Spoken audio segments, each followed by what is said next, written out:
नमस्कार साथियों, आवाज़ लोकतंत्र न्यूज़ चैनल में आज सभी लोगों का स्वागत है।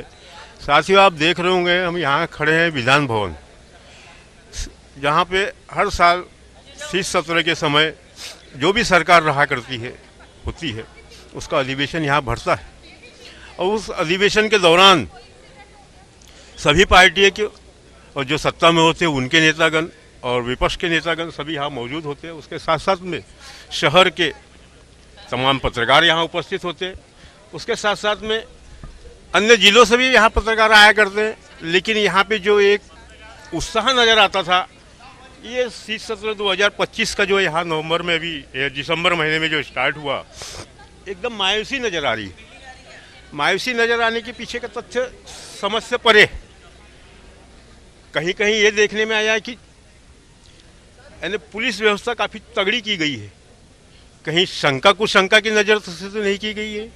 अभी थोड़ी देर पहले हमने ये देखा कि एक अधिकारी एक डॉग लेकर के भी घूम रहा है, वो बीच बीच में जा कर के लोगों को सूंघ रहा है, यानी समझ के परे। इसके साथ साथ में ये भी देखने में आया, इसके पहले जो शीत सत्र था उस शीत सत्र के दौरान वो जो भाजपा विधिमंडल पक्ष कार्यालय नज़र आ रहा है, उस कार्यालय के बगल से कुछ चाय स्टॉल लगे रहते थे, कुछ नाश्ते के स्टॉल लगे रहते थे।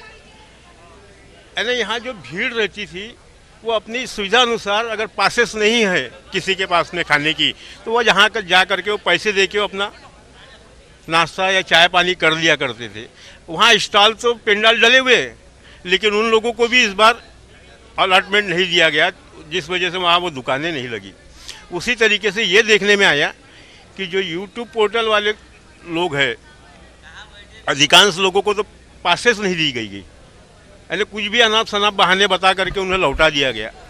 जो लड़ झगड़ सकता है, मजदूरी करता है, या जिसे जानते पहचानते हैं उन्हें पासेस दे दी गई। उसी तरीके से गाड़ियों के भी पासेस के विषय में काफ़ी लोगों को, अधिकांश लोगों को तकलीफें नज़र आ रही है। और शीत सत्र के पहले दिन दोपहर में आधे दिन के पहले उसको स्थगित कर दिया गया।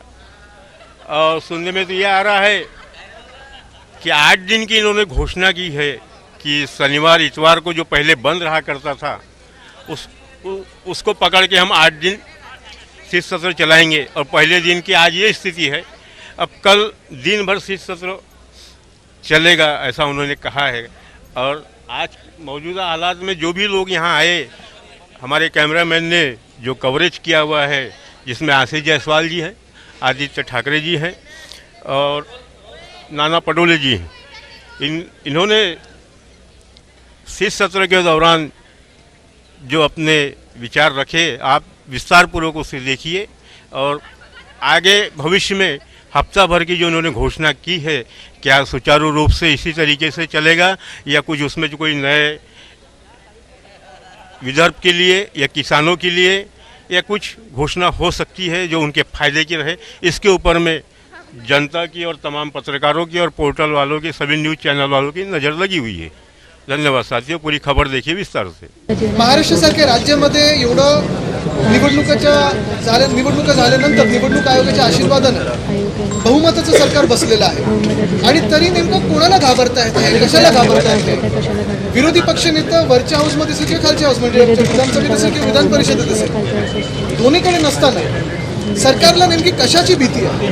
बरं, असं झालेलं आहे की सरकारमध्येच 2 विरोधी पक्ष नेते तयार होत नाहीत ना, असं देखील प्रश्न कदाचित मुख्यमंत्र्यांना पडला असेल। आणि म्हणून कुठच्याही बदल झालेला आहे विरोधी पक्षाच्या प्रस्तावाच्या ह्याच्यात, या अफवांवर विश्वास ठेवू नका। कोणी बातमी पेरलेली आहे, कधी पेरलेली आहे, कुठच्या माणसाने पेरलेली आहे, मला सगळं माहिती। पण एक लक्षात घ्या तुम्ही, जे आमच्या कानावर येतं की सत्ताधारी जे बाक आहेत, एक पक्ष 2 गट असे जे आहेत, त्याच्यातून एका गटामधून 22 आमदार मुख्यमंत्र्यांच्या हाती लागलेले आहेत। जर तुम्ही गेल्या 1 वर्षाचा अभ्यास केलात तर त्यांची कामं असतील, त्यांना फंड असेल, चांगला मिळालेला आहे। आणि उठ सांगितलं तर उठ, बस सांगितलं बस, उडी मार सांगितलं तर उडी मार, असं ते आता मुख्यमंत्र्यांच्या इशाऱ्यावर नाचायला लागले। नेमकं कोणी याच्यातून धसका घ्यायचा की ज्यांनी बातमी पेरली आहे ते त्यांना कळेल। देवेंद्र फडणवीस यांनी उद्धवजींवर टीका केली होती, उपासात्मक होती की इंडिगो क्रायसिसमध्ये उद्धव ठाकरे, तुम्हाला माहिती असेल की इंडिगो विमानात जात नाही, चार्टर्डने येतात आणि आज भाजपचे आमदार प्रसाद लाड आणि चित्रा वाघ आणि प्रवीण दरेकर हे चार्टर्ड विमानाने आले. ते ट्विटसुद्धा त्यांनी केलं, मग ते डिलीट करायला लागलं. मला वाटतं काल फडणवीस साहेबांनी जी टीका उद्धव साहेबांवर केलेली आहे ह्याच्यात 2-3 गोष्टी महत्त्वाच्या पाहण्यासारख्या आहेत. पहिली गोष्ट म्हणजे कशासाठी ही टीका केली, जे इंडिगोचं पूर्ण घोळ झालेला आहे तिकडच्या सगळ्या पॅसेंजर्सची थट्टा उडवण्यासाठी केली का, त्याच्यावर लक्ष विचलित करण्यासाठी केली का, केंद्र सरकार किंवा भाजपचं केंद्र सरकार ह्याला प्रश्न विचारू नये म्हणून केली का, हा सगळा एक वेगळी गोष्ट झालीच. पण काल स्वतः मुख्यमंत्री हे चार्टर्ड प्लेनने आले, त्यांचं विमान 2दा मुंबईला गेलं, इतर मंत्र्यांना आणलं, दोन्ही उपमुख्यमंत्री चार्टर्ड प्लेनने आले. आज काही भाजपचे आमदार चार्टर्ड प्लेनने आले. पण ह्याहूनही पुढे जाऊन मी तुम्हाला सांगतो, विधानसभेच्या प्रचाराचं तर वेगळंच, आत्ता सगळ्याच्या नगरपंचायत आणि बाकीच्या निवडणुका चालू आहेत, तेव्हा एक मुख्यमंत्री आणि 2 इल्लिगल उपमुख्यमंत्री म्हणजे पद ती खरं ग्राह्य पकडू शकत नाही. हे कुठच्या हेलिकॉप्टरने फिरतात, की इंडिगोनी फिरतात, स्पाइस जेटनी फिरतात, एस टी पकडून फिरतात, गाडीने तरी फिरतात का? एक उपमुख्यमंत्री तरी असे आहेत जे गद्दार आहेत, त्यांच्या गावी जायला रस्ते नाही आहेत, 2-2 हेलिकॉप्टर जातात. म्हणून मी तुमचं सगळ्यांचं लक्ष पुन्हा एकदा या गोष्टीवर आणतो की आपल्या देशामध्ये 2014च्या आधी किती वेगळे एअरलाईन होते बघा, आणि नंतर 14 नंतर हे एअरलाईन मारत मोनोपली झाली आणि केंद्र सरकारचं देखील ही एअरलाईन ऐकत नाही. अशी दादागिरी करून केंद्र सरकारलाच हे उत्तर देणं गरजेचं आहे. नुसतं एका मंत्र्याला नाही, तर केंद्र सरकार नेमकं काय करतंय ह्याच्यावर प्रश्न आहे. रुपये बघा पडलेला आहे, 90च्या पुढे गेलेला आहे. एशियामधली सगळ्यात खराब परफॉर्मिंग करन्सी ही आपली आहे रुपयाची. तसं पाहायला गेलं तर शेतकरी आत्महत्या वाढलेल्या आहेत. परवा देखील आमचे जे खासदार आहेत ओमराजेजी, त्यांना उत्तर आलेलं आहे की महाराष्ट्र शासनाकडून प्रस्ताव आला नव्हता, आता आल्यानंतर म्हणजे हे सगळं उत्तर आल्यानंतर आता प्रस्ताव पाठवला आहे कर्जमुक्ती किंवा जी काही मदत असेल ती. प्लस गैरसमज म्हणजे तपोवन नाशिकमध्ये, मग आत्ता मी इकडे ठाण्यामध्ये 700 झाडं मेंटल हॉस्पिटल आहे तिथे, परत मुंबईमध्ये संजय गांधी नॅशनल पार्क हे देखील त्यांनी आता तिथे मंत्र्यांचे बंगले आहेत. मला माहिती आहे येऊरमध्ये कोणाचे बंगले आहेत, ते छाटायला जाणार, त्याचा वेगळं एक मॅप बनवतात, प्लॅन बनवतात. तसंच पाहिजे आपल्या नागपूरमध्ये इथे अजनीवन ते देखील मारायला चालले होते. मी मंत्री असताना ते थांबवलं होतं, तरी भाजपचे लोक ते कापायला मागेच आहेत. अरावली जे राजस्थान, गुजरात, हरियाणामध्ये आहे, प्रत्येक ठिकाणी या देशभरामध्ये आपण पाहतोय जिथे जिथे पर्यावरण काहीतरी वाचलेलं आहे तिथे ते पर्यावरण नष्ट कसं करायचं हे भाजपला बरोबर माहिती आहे. मग हायवे बोगदे वगैरे विकासाच्या नावाखाली विनाश कसा करायचा हे माहिती आहे. तसंच पाहायला गेलं तर ताडोबा अंधारीच्या मध्ये जे कॉरिडॉर आहे तिथे मायनिंग आम्ही बंद केलं होतं. मायनिंग कशाला सुरू करताय तुम्ही तिथे? मेळघाटची वाट लावायचं कशाला हात घालताय?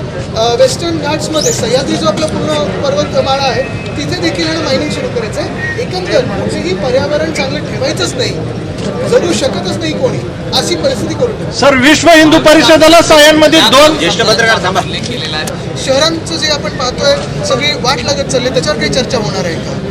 अजनीवन असेल, तपोवन असेल, पुण्यातलं रिव्हरफ्रंटचा पूर्ण विनाश करण्याचा प्रयत्न असेल, याच्यावर चर्चा होणार आहे. मी हे म्हणत होत, माझा प्रश्न असा होता की बा दोन्हीकडे म्हणजे एकीकडे तुमचं नाव विरोधी पक्षनेता म्हणून सुचवलं जाते आणि दुसरीकडे भास्कर जाधव सरांचं नाव बिलकुल नाही. सुचवलं चाललंय. आम्ही जे नाव पहिलं सुचवलेलं आहे तेच आहे. ही अफवा जसं मी सांगितलं एका गटातल्या 2 लोकांनी पेरलेली आहे सकाळी आणि ते एक त्यांनी चालवली. अफवांवर विश्वास ठेवू नका, हा सोर्स चुकीचा आहे. आदित्यजी दड पण कोकणामध्ये ह्याच्यावर विश्वास ठेवा की त्या गटातले 22 लोक उडी मारायच्या तयारीत आहे. आदित्यजी दड कोकणामध्ये स्थानिक स्वराज्य संस्थांच्या निवडणुकामध्ये शिवसेनेचे आमदार निलेश राणे यांनी भाजपवरती पैसे वाटप करत असल्याचा आरोप केला होता. मात्र आज विधानभवनाच्या आवारामध्ये आमदार निलेश राणे आणि भाजप प्रदेशाध्यक्ष रवींद्र चव्हाण यांची मन की बात होताना पाहायला मिळाली. बघा, मी त्यांच्या अंतर्गत विषयावर बोलणार नाही, पण शिवसेना ही एकच आहे आणि शिवसेना उद्धव बाळासाहेब ठाकरे पक्ष हा एकच आहे. बाकीचा मिंदेगजाबद्दल त्यांना शिवसेना बोलणं योग्य आहे. त्यांनी सगळं चोरलेलं आहे. अद्यापर्यंत 7-12 कोरा झाला नाही, काय करणार? काय सांगाल म्हणजे ह्यांनी आता जाऊन शेतकऱ्यांमध्ये बोललं पाहिजे की जे त्यांनी निवडणुकीच्या आधी वचनं दिली होती ती कधी पूर्ण करणार. आपल्याला आठवत असेल इकडच्याच अधिवेशनात उद्धव साहेबांनी मुख्यमंत्री झाल्या कुठेही निवडणुका समोर नजरेत नसताना देखील शेतकऱ्यांसाठी कर्जमुक्ती ही जाहीर केली होती. कर्ज माफी पण आम्ही बोलत नाही, मुक्त बोलतो आम्ही, माफ गुन्हेगाराला करतो. पण हेच सरकार, भाजपचं सरकार आणि सोबत 2 जे गट आलेत ते आता थट्ट उडवतात शेतकऱ्यांची आणि सगळ्यांची. उद्धव साहेब कधी येणार आहेत सर? या वर्षाच्या शेती हंगामामध्ये जवळपास 84,000 हेक्टर जमीन प्रभावित झालेली आहे. जमीन खरडून निघून पिकं वाहून गेलेली आहे. महाराष्ट्रामध्ये शेतकऱ्यांच्या आत्महत्याचं रोज सत्र चालू आहे. रोज लाडक्या बहिणीच्या कपाळाचं कुंकू पुसल्या जाते आहे. पण हे सरकार मौज मस्तीमध्ये वागते का, असा एक प्रश्न या निमित्तानं निर्माण झालेला आहे. 31,000 कोटी रुपये पूरग्रस्त शेतकऱ्याला आम्ही दिलेले आहेत असं राज्याचे मुख्यमंत्री जाहीर करतात. पण शेतकऱ्यांच्या हातात पैसेच मिळाले नाही. कोणत्या बँकेमध्ये पैसे टाकलेत, कोणत्या शेतकऱ्याला दिलेत, की यांचे मूडवर काही उद्योगपती ते त्यांच्यासाठी शेतकरी झालेत का, ओरिजिनल शेतकरी बाजूला राहिलेत का, हे प्रश्न या निमित्ताने निर्माण झालेले आहेत. पीक विम्याचा एकही पैसा सरकारने शेतकऱ्यांना मिळवून देण्यामध्ये सरकारला सबसेल अपयश आलेला आहे. विमा कंपन्या मोठ्या होत चालल्या, आर्थिक मजबूत होत चालल्या आणि ज्या शेतकऱ्यांच्या नावाने त्या विमा कंपन्यांना पैसे दिले जातात ते मोदीच्या मित्रांच्या कंपन्या आहेत आणि म्हणून मोदींच्या मित्रांना फायदा व्हावा आणि शेतकऱ्यांच्या नावाने पैसे त्यांना द्यावे असा त्याच्या मागचा अर्थ आहे का? आणि म्हणून सरकारला या सगळ्या प्रश्नाचं उत्तर आणि शेतकऱ्यांना न्याय देऊन या ठिकाणातून त्यांना जायचं आहे. महागाई हा सगळ्यात महत्त्वाचा प्रश्न आता निर्माण झालेला आहे. रुपया रोज खाली पडत आहे, आता 90च्या खाली गेलेला आहे. त्यामुळे त्याचे सगळे परिणाम महागाईवर पडणार आहे. मग सर्वसामान्यांनी जगायचं कसं? महागाईबद्दल सरकार काय मत मांडतंय? राज्य सरकार वेगळं काही धोरण राबवणार आहे का महागाईबद्दल? याबद्दलची चर्चा व्हायला पाहिजे. स्मार्ट मीटरबद्दल सरकारने सांगितलं की आम्ही जबरदस्ती करणार नाही, पण यांच्या ज्या कंपन्या आहेत प्रायव्हेट, त्या कंपन्या स्मार्ट मीटर शासकीय कार्यालय असतील किंवा खाजगी लोकांच्या घरी असतील जबरदस्तीने लावताना आपण पाहतो आहे. जिथं 800-900चं बिल येत होतं तिथं आता 30,000 40,000चं बिल त्या गरीब माणसांच्या घरी येत आहे. आणि अशा परिस्थितीमध्ये महागाई एकीकडे आणि वीज कंपन्यांची लूट वेगळी, अशा पद्धतीनं लोकांची लूट करणारे हे सरकार या महाराष्ट्रामध्ये महायुतीच्या रूपानं आपण पाहतोय. बेरोजगारीचा तो प्रश्न अजून भयानक आहे. अनुकंपामध्ये काही थोड्या लोकांना नोकऱ्या लावल्या त्याचे फोटोग्राफी सरकार करून दाखवतं.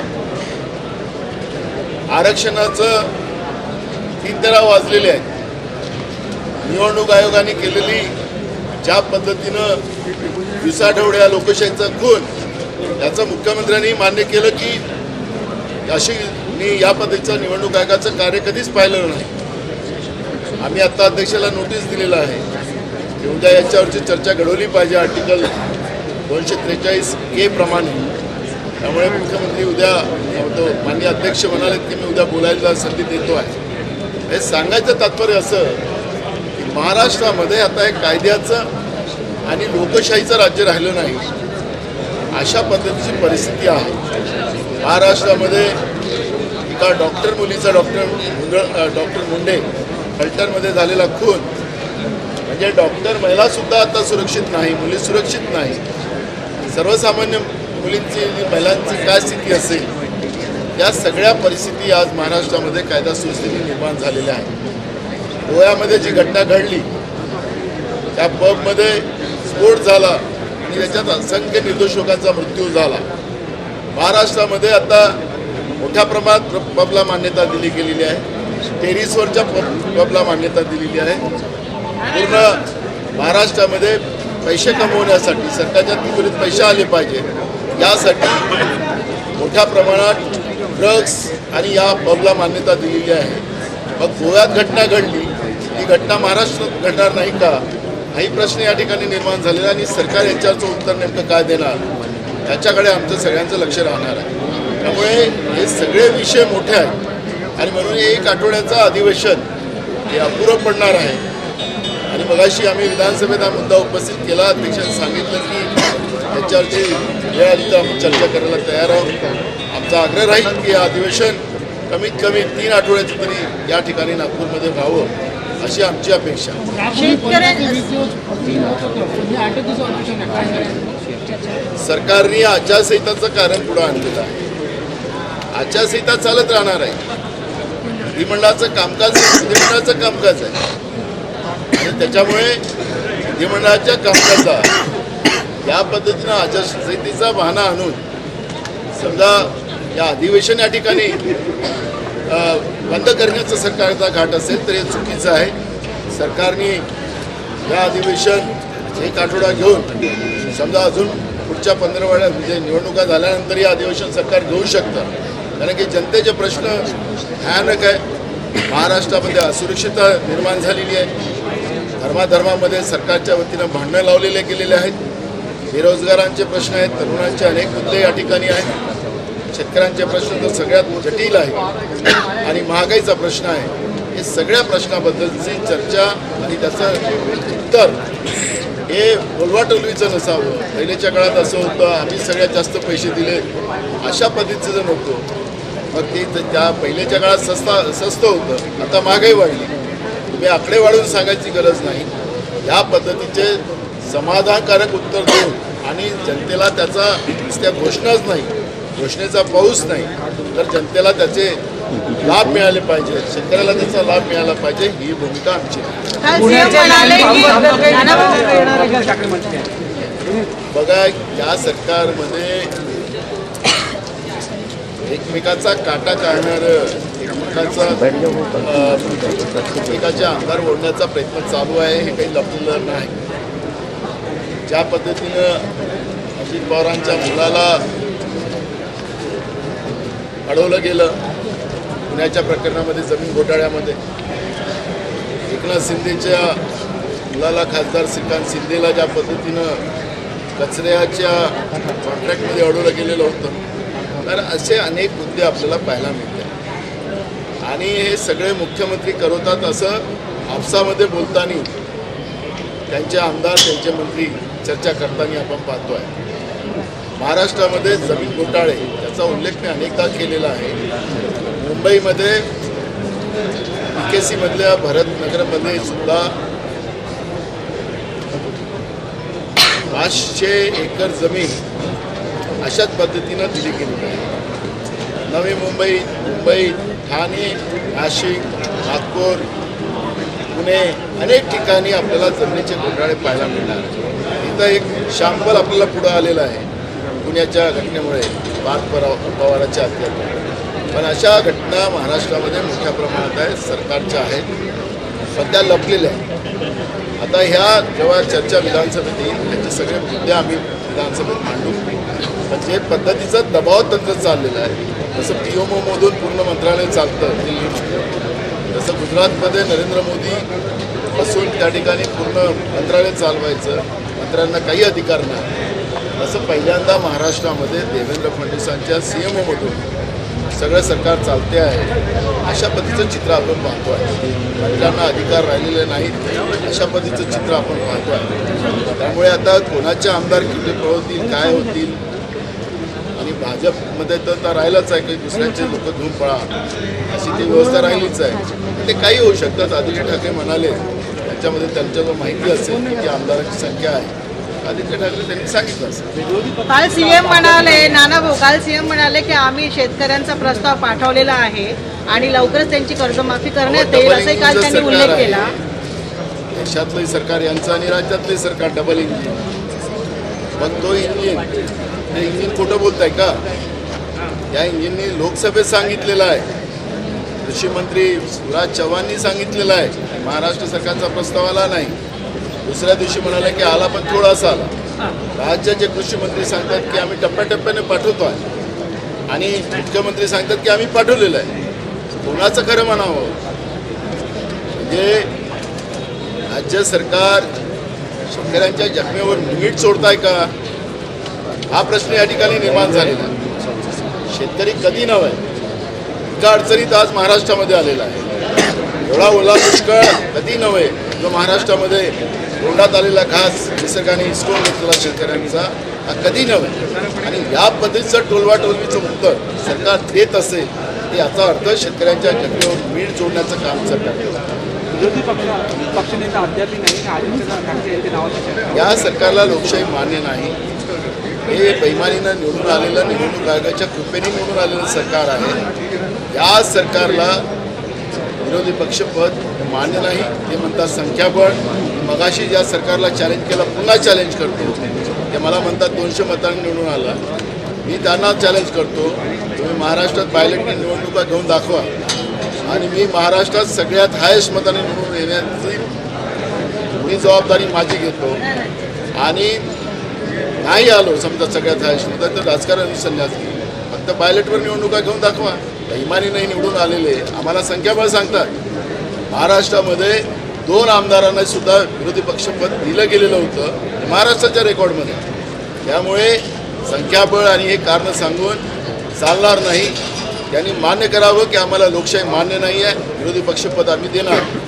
टोलवाटोलीचं उत्तर देणं बंद करावं या सरकारने, अशी आमची भूमिका आहे. तुकाराम मुंडे यांच्या निलंबन करण्याची हिवाळी या दिवशी तुकाराम मुंडे यांच्या निलंबन करण्याची भाजप आमदार काय झालं, तुकाराम मुंडेची कमिटी पार्थ पवारांच्या याच्यामध्ये बसवा असं आम्ही मागतो. तर तुकाराम मुंडेचं नाव काय आम्ही घेतलं त्याच्यावरच भ्रष्टाचाराचे आरोप लावून टाकले. आता सरकार आहे, सरकार मायबाप कोणाचा गळा कापणार कोणाचा ठेवणार यांची उजीमजुरी करणारा पाहिजे की नाही पाहिजे त्याच्यावर आहे सगळ्यावर. महाराष्ट्रामध्ये तुमच्या माहितीसाठी तुम्ही प्रश्न उपस्थित केला. IAS IPS या अधिकाऱ्यांमध्ये भीतीचं वातावरण. सरकारचं ऐकलं नाही, आमच्यावर कुठे इन्क्वायऱ्या करतात, चौकशा लावतात. त्यामुळे जे काय करायचं असेल तर करा, कुठं सह्या पाहिजे तिथं करा. अशा पद्धतीचं आज महाराष्ट्रातला IAS IPS काम करते आहे. आणि त्याच्यामुळे महाराष्ट्रामध्ये कायदा सुव्यवस्थेचे जे काही 3-13 वाजलेले आहेत त्याच्या मागचं जे काही पाप आहे ते त्यांच्यामुळे आहे. पण 22 आमदार पुन्हा जाण्याचा तुम्ही सांगितलंय नानाभाऊ. महाराष्ट्रामध्ये सोयाबीन खरेदी सुरू झालेली नाही, कापूस खरेदी सुरू झालेली नाही, धान खरेदी सुरू झालेली नाही.